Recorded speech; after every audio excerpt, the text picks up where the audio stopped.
आणि MPSC आंदोलनामध्ये या ठिकाणी विविध राजकीय प्रतिनिधी येऊन आपल्या भूमिका मांडत आहेत। त्यांचं म्हणणं आहे की आपणच आपल्या हक्कासाठी आज लढू शकलो नाही तर आपण उद्या दुसऱ्यांच्या हक्कासाठी काय लढणार। तर या ठिकाणी एक स्फुरणसह इकडे चाललेलं आहे।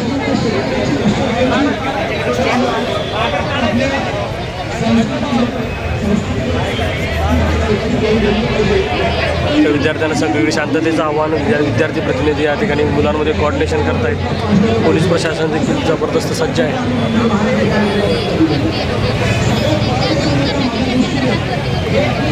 आपण पाहतोय मुलं अगदी शांततेचं आव्हान करतायत, कोणत्याही प्रकारचा गोंगाट किंवा धिंगाणा न करता अगदी शांततेने गांधी मार्गाने हे आंदोलन सुरू आहे।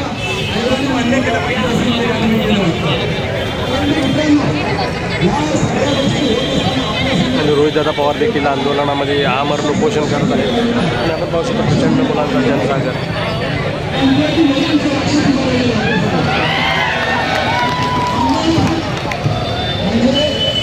विद्यार्थी प्रतिनिधी निवेदन घेऊन हातामध्ये आलेले आहेत, सर्वांना आपलं म्हणणं ते सांगतायत।